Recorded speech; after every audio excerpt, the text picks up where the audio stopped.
എന്റെ പേര് നീതു. ഞാനിവിടെ പുതിയതായിട്ട് താമസിക്കാൻ വന്നതാ. ആ നീതു ഇല്ലേ, അവള് കാരണം ഇവിടെ ആർക്കും ഒരു സമാധാനം ഇല്ല. അവൾ എങ്ങനെയെങ്കിലും ഇവിടെ ഓടിക്കണം.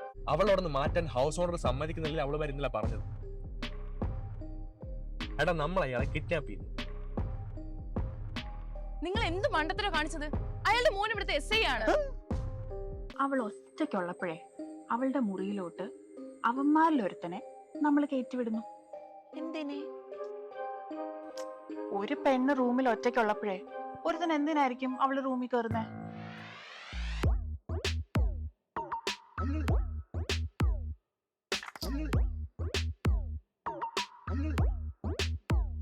സൈത്തെ പറഞ്ഞല്ലോ, ഓർമ്മയുണ്ടല്ലോ. അവള് ചിലപ്പോ ബഹളം വെച്ചെന്നൊക്കെ വരും. അത് നീ കാര്യമാക്കണ്ട. അവളെ എങ്ങനെയെങ്കിലും ഇവിടെ നിന്ന് ഓടിച്ചു തരണം. അത് ഞാൻ ഏറ്റു. അതെ, സഹിത്തിന് പകരം ഞാൻ പോയാ പോരെ? ഓ വേണ്ട. കല്യാണിക്ക് ഞാൻ വേറൊരു കുട്ടിയുടെ അടുത്ത് പോകുന്ന ഇഷ്ടമില്ലെങ്കിൽ വേണ്ട, നീ ചെല്ല്. എന്നാ പിന്നെ സൈത്ത് ചെല്ല്. അവളെ മുകളിലുണ്ടേ. അതെ, ഞാനൊരു ഡൗട്ട് ചോദിക്കണ്ട.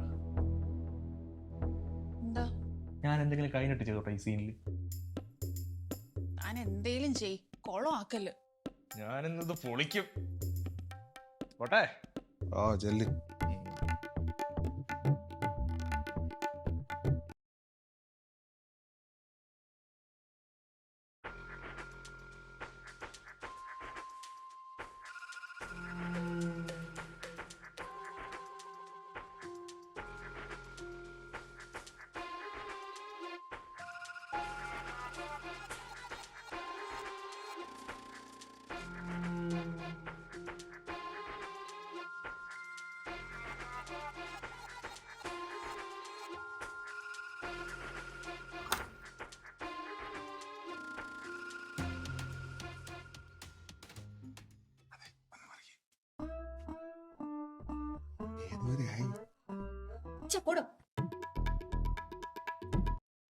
ഒന്നും കേൾക്കാൻ പറ്റുന്നില്ലല്ലോ. മര്യാദക്ക് ഞാൻ പോവുമായിരുന്നു. അയ്യോ അയ്യോ അയ്യോ!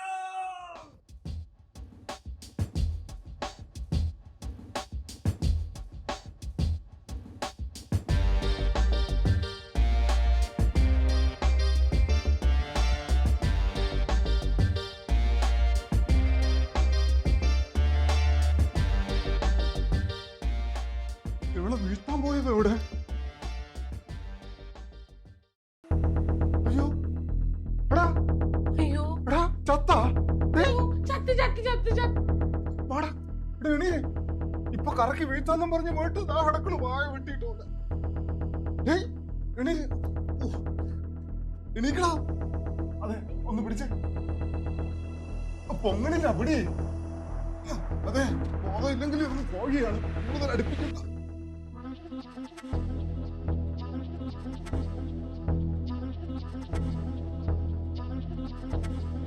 ഡാ, ഡാ.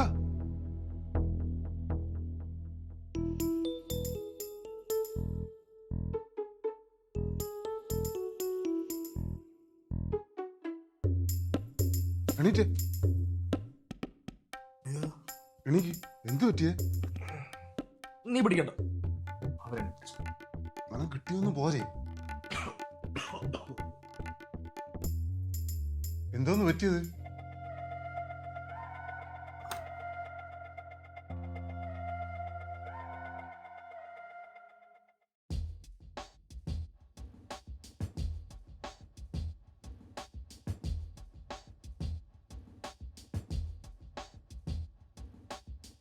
അയ്യോ അയ്യോ അയ്യോ!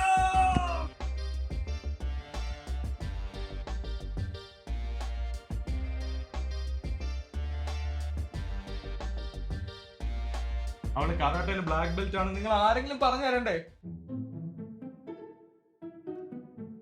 നിങ്ങൾ വിഷമിക്കണ്ട. ഞാൻ ഈ ആഴ്ച തന്നെ കരാട്ട പഠിച്ച് നമുക്കൊന്നുകൂടെ ട്രൈ ചെയ്യാം. നിനക്ക് കിട്ടിയതൊന്നും പോരേടേ. മതി നിങ്ങളുടെ എല്ലാവരുടെയും പ്ലാനിങ്. ഇനി ഈ പണിക്ക് എന്നെ വിളിക്കരുത്.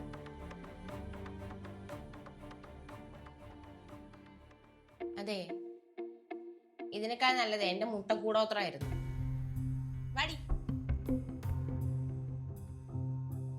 എടി അവൾ ഇവിടെ നിൽക്കട്ടെ, നീ ഒന്ന് അഡ്ജസ്റ്റ് ചെയ്. അല്ലാണ്ട് ഞാൻ നോക്കിയിട്ട് വേറെ വഴിയൊന്നും കാണുന്നില്ല.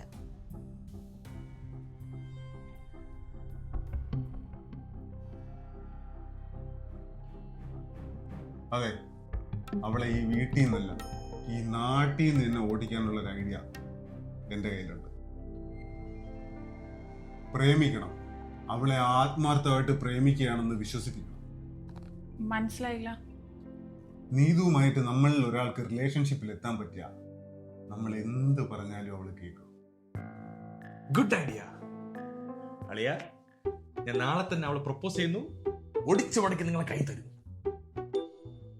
അവളെ ഒടിച്ചു മടക്കാൻ പോയിട്ട് അവസാനം നീ കൈയും കാലും ഒടിഞ്ഞു വന്ന് കിടക്കരുത്. അത് ശരിയാണ്.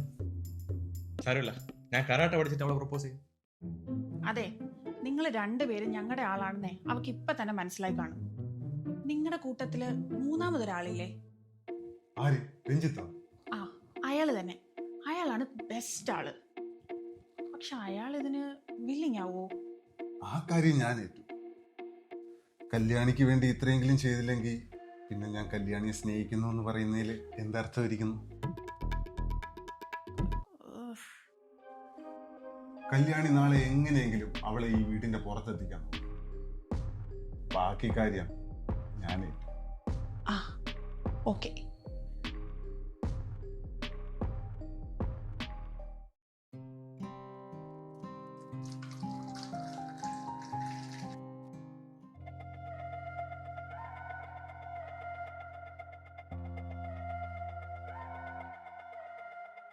നീതു, ചേച്ചി, എനിക്കെന്തോ വയ്യാത്ത പോലെ ഇരിക്കുന്നു. അയ്യോ, എന്ത് പറ്റി? ഹോസ്പിറ്റലിൽ പോണോ? വേണ്ട, നീ എനിക്കൊരു ഹെൽപ്പ് ചെയ്യോ? എന്താ? എനിക്ക് പനിയുടെ ടാബ്ലറ്റ് ഒന്ന് വാങ്ങി തരുമോ? ഞാൻ പൈസ തരാം. ആ, പിന്നെന്താ? എന്നാ വാ. പവിഴമല്ലി പൂത്തുലഞ്ഞ നീലവാനം, പ്രണയവല്ലി പുഞ്ചിരിച്ചതിലെ പൂക്കളും പുഴകളും പൂനിലാവിന്റെ അരികിൽ നീതു സുന്ദരി. Hi Neethu, I am Ranjith. നീതുവിനെ എന്നെ അറിയണമെന്നില്ല, പക്ഷെ എനിക്ക് നീതുവിനെ അറിയാം. ആരാ? എന്റെ പേരെങ്ങനെ അറിയാം? നീതുവിന്റെ പേര് മാത്രമല്ല, നീതുവിനെ കുറിച്ചെല്ലാം എനിക്കറിയാം. ജയകുമാർ ചേട്ടന്റെ പി ജിയിലല്ലേ നീതു താമസിക്കുന്നത്? അളിയാ, ഈ സീന് എനിക്ക് കിട്ടണമായിരുന്നു. ഞാൻ പൊളിച്ചാൻ. മിണ്ടായിരുന്നില്ലെങ്കിലേ ഈ സീനിൽ നിന്നല്ല, ഈ എപ്പിസോഡിൽ നിന്ന് തന്നെ നിന്നെ കട്ട് ചെയ്തു. കൂടുതൽ സംസാരിച്ച് ഞാൻ ബോറടിപ്പിക്കുന്നില്ല. ഞാൻ കാര്യത്തിലേക്ക് കിടക്കാം. നീതു ഇവിടെ ആദ്യമായിട്ട് വന്നതെന്നാണ് നീതുവിന് ഓർമ്മയുണ്ട്. പക്ഷെ എനിക്ക് ഓർമ്മയില്ല. അന്നെൻ്റെ പിറന്നാൾ ദിവസമായിരുന്നു. അതുപോലെ ഞാൻ അമ്പലത്തിൽ പോയി ദൈവത്തോട് എനിക്ക് നല്ലൊരു ജീവിത പങ്കാളിയെ കിട്ടണേ എന്ന് പ്രാർത്ഥിച്ച് ഞാൻ തിരിച്ചു വരുന്ന വഴിക്കാണ് നീതുവിനെ ആദ്യമായി കാണുന്നത്. അപ്പോൾ തൊട്ട് ഞാൻ നീതുവിനെ ഫോളോ ചെയ്യുമായിരുന്നു. ഗോപാലൻ ചേട്ടൻ്റെ കടയിൽ നിന്ന് കൂട്ടും കടലയും കഴിച്ചത്, ചില്ലറ പൈസയ്ക്ക് വേണ്ടി ഓട്ടോക്കാരനായിട്ട് അടിയിട്ടത് എല്ലാം ഞാൻ എൻജോയ് ചെയ്യുന്നുണ്ടായിരുന്നു. ഇത് കൊളാ കൂടെ. അല്ലെങ്കിൽ അവൻ ഈ കാര്യത്തിൽ എന്റെ അത്ര എക്സ്പീരിയൻസ് ഒന്നും ഇല്ലാന്ന്. അല്ലെങ്കിൽ ആരെങ്കിലും പ്രപ്പോസ് ചെയ്യുന്ന സമയത്ത് പുട്ടും കടലക്കറി എന്നൊക്കെ പറയൂ. ആ, അത് തന്നെ. നിന്റെ അത്ര പോലും ബുദ്ധിയില്ലാതായി പോലാണോ? കടലക്കറിയൊക്കെ ഗ്യാസ് അല്ലേ, കിഴങ്ങറി അതല്ലേ കോമ്പിനേഷൻ. അത് പിന്നെ ഗ്യാസ് ഇല്ലല്ലോ. നീതു പുസ്തകങ്ങളൊക്കെ വായിക്കുമല്ലേ? നീതു ഒന്നും ലൈബ്രറിയിൽ വരുന്നതും പുസ്തകങ്ങളെടുത്ത് പോകുന്നതും എല്ലാം ഞാൻ നോക്കി നിൽക്കാറുണ്ടായിരുന്നു. പുസ്തകങ്ങളൊക്കെ വായിക്കോ? പിന്നെ ആരുടെ ബുക്സാ കൂടുതൽ വായിക്കാറ്? വാഴത്തോൾ.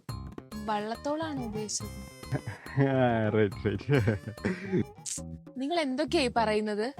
നീതു, ഞാനത് സൊല്ലുത്താവണോ? നീ അവളോ അഴക, ഇവളോ അഴകാനൊരു അവളെ ഞാൻ എവിടെയോ பார்த்தത്. അത് ഐ ലവ് യു. ഞാൻ മാരീഡ് ആണ്.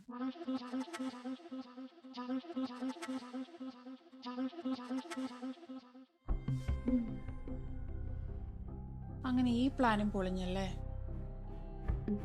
അവള് മാരീഡ് ആണെന്നേ എനിക്ക് അങ്ങോട്ട് വിശ്വസിക്കാനേ പറ്റുന്നില്ല. മാരീഡ് ആണെങ്കിൽ ഇപ്പൊ എന്താ, അവൾക്ക് പ്രേമിച്ചൂടെ?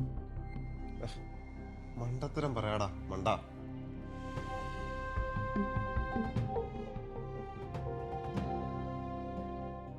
നമ്മളാണ് ഇതിന്റെ പിന്നിലെന്നേ അവൾക്കൊരു ഡൗട്ടും ഇല്ലല്ലോ അല്ലേ?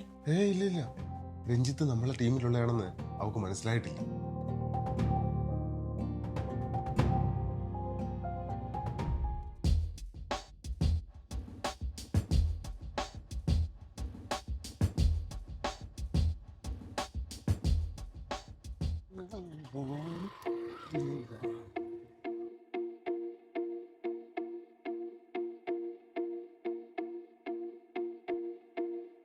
ഇതാരളിയ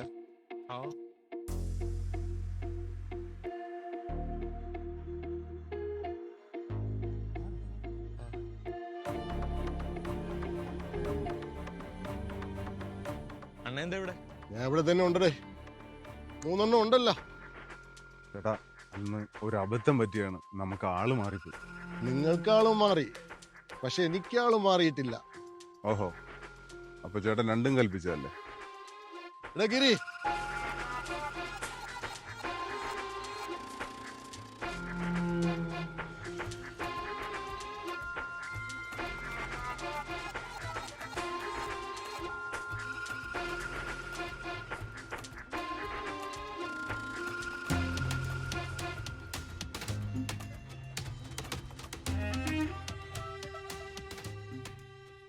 വാടാ.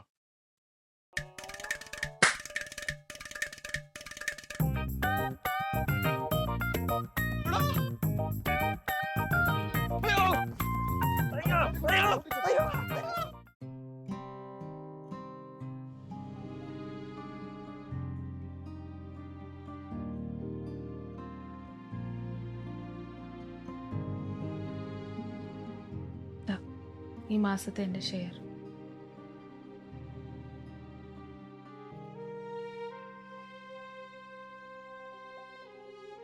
ഞാനിവിടെ നിൽക്കുന്നത് നിങ്ങൾക്ക് ഇഷ്ടമല്ല എന്ന് എനിക്കറിയാം. അല്ലെങ്കിലും ഞാൻ എവിടെ പോയാലും ഇതൊക്കെ തന്നെ എൻ്റെ അവസ്ഥ. സാധാരണ എല്ലാവർക്കും ഉണ്ടായിരുന്നൊരു കുട്ടിക്കാലം ആയിരുന്നില്ല എനിക്കുണ്ടായിരുന്നത്. ഞാൻ കുഞ്ഞായിരുന്നപ്പോൾ തന്നെ എനിക്ക് എൻ്റെ അമ്മയെ നഷ്ടപ്പെട്ടു.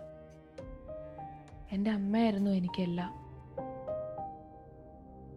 അമ്മ മരിക്കാൻ കാരണം എൻ്റെ ജാതകദോഷമെന്ന് പറഞ്ഞ് അച്ഛൻ എന്നെ ഒരുപാട് അകറ്റി നിർത്തി. അച്ഛൻ്റെ അവഗണനയും അമ്മയുടെ അഭാവവും എന്നെ വല്ലാണ്ട് ഒറ്റപ്പെടുത്തി. 18-ാം വയസ്സിൽ തന്നെ അച്ഛൻ എൻ്റെ കല്യാണം നടത്തി ബാധ്യത ഒഴിപ്പിച്ചു. അതൊരു പുതിയ തുടക്കമായിരിക്കും എന്നാണ് ഞാൻ കരുതിയത്. എൻ്റെ ഹസ്ബൻഡ് ഒരു മാനസിക രോഗിയാണെന്ന് ഞാൻ അറിയുന്നത് കല്യാണത്തിന് ശേഷമാണ്. അതെന്നെ കൂടുതൽ തളർത്തി. അയാളുടെ അമ്മ തൻ്റെ മകൻ്റെ അസുഖം മാറ്റാനുള്ളൊരു വഴിയായിട്ടാണ് എന്നെ കണ്ടത്. ആ വീട്ടിൽ നിന്നും ഞാൻ ഒരുപാട് അനുഭവിച്ചു. അവിടെ നിന്ന് എങ്ങനെയൊക്കെ രക്ഷപ്പെട്ടാണ് ഞാൻ ഇവിടം വരെ എത്തിയത്. നിങ്ങളൊക്കെ എന്നെ ഒരുപാട് ഒറ്റപ്പെടുത്തിയെങ്കിലും നിങ്ങളുടെ കൂടെ ഉണ്ടായിരുന്ന നിമിഷമായിരുന്നു ഞാൻ എൻ്റെ ലൈഫ് കുറച്ചെങ്കിലും എൻജോയ് ചെയ്തത്. എൻ്റെ ലൈഫിൽ ആദ്യമായിട്ടാണ് എന്നോടൊരാൾ ഇഷ്ടമാണെന്ന് പറയുന്നത്. അതും നിങ്ങൾ പ്ലാൻ ചെയ്തതാണെന്ന് അറിഞ്ഞപ്പോൾ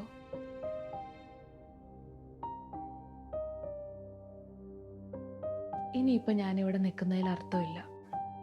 ഞാൻ എന്തായാലും ഇവിടെ നിന്ന് മാറുക.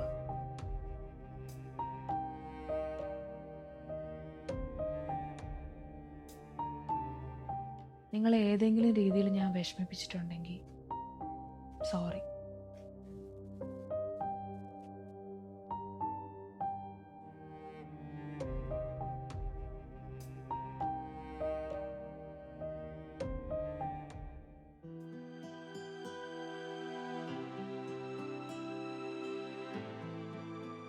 ശരി, ഞാൻ ഇറങ്ങുക. നീതു, ഞാൻ തന്നോട് ഒരുപാട് തെറ്റ് ചെയ്തിട്ടുണ്ട്. താൻ എൻ്റെ മുറിയിൽ താമസിക്കാൻ വന്നത് എനിക്ക് ഇഷ്ടമായില്ലടോ. അതുകൊണ്ടാണ് ഞാൻ അങ്ങനെയൊക്കെ പഠിക്കാൻ സമ്മതിക്കാണ്ടൊക്കെ ശല്യം ചെയ്ത് ഇവിടുന്ന് പോകുമെന്ന് വിചാരിച്ചിട്ടാണ് അങ്ങനെയൊക്കെ ചെയ്തേ. താൻ തൻ്റെ ലൈഫിൽ ഒരുപാട് പ്രശ്നങ്ങൾ ഫേസ് ചെയ്തിട്ടാണ് ഇവിടെ വന്നേക്കുന്നുള്ളത്. നമുക്ക് അറിയത്തില്ലായിരുന്നു. താനിന്ന് പറഞ്ഞില്ലേ ജീവിതത്തിൽ ആദ്യമായിട്ടാ തന്നോട് ഒരാൾ ഇഷ്ടാന്നൊക്കെ പറഞ്ഞെന്ന്. പ്ലാൻ ചെയ്ത് തന്നെയാ. പക്ഷെ തെറ്റ് പറ്റിപ്പോയടോ. സോറിടാ. ഞങ്ങളിവിടെ എല്ലാവരും ഒരു ഫാമിലി ആയിട്ട് നല്ല മിങ്കിളായിട്ട് പോയിക്കൊണ്ടിരുന്നതാ. അവിടെ പെട്ടെന്ന് പുറത്തുനിന്ന് ഒരാൾ വന്നപ്പോൾ നമുക്കത് ഡൈജസ്റ്റ് ആയില്ല. പിന്നെ തന്നെ ബിഹേവിങ്ങും ഒന്നും ഞങ്ങൾക്ക് ഇങ്ങോട്ട് ഓക്കെ ആയില്ല. അതിൻ്റെ ഒരു ചെറിയ പ്രശ്നത്തിൽ പറ്റിപ്പോയതാ. അത് ഞങ്ങളടുത്ത് ക്ഷമിക്കണം. നീതു, സോറിടാ. ഞങ്ങൾക്കൊന്നും അറിയത്തില്ലായിരുന്നല്ലോ നിനക്കിങ്ങനെ ഒരു ട്രോമ ഉള്ള കാര്യം. ഞാനും നിന്നെ ഇവിടെ ഓട്ടിക്കാൻ വേണ്ടി കുറേ പൊട്ടത്തരങ്ങൾ ചെയ്തിട്ടുണ്ട്. എല്ലാത്തിനായിട്ട് സോറി പറയുക. നീ ഇവിടുന്ന് പോവല്ലേടാ.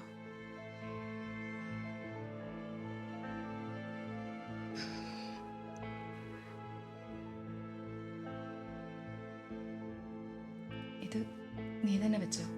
ഇനി അച്ഛനില്ല, അമ്മയില്ല, സ്നേഹിക്കാൻ ആരുമില്ല, അങ്ങനെയുള്ള സംസാരമൊന്നും ഇവിടെ വേണ്ട. ഈ 3 എനിക്ക് നോക്കാൻ അറിയാമല്ലോ. അപ്പൊ പിന്നെ 4 കുഴപ്പമില്ല. ഞാൻ കൊണ്ട് റൂമിൽ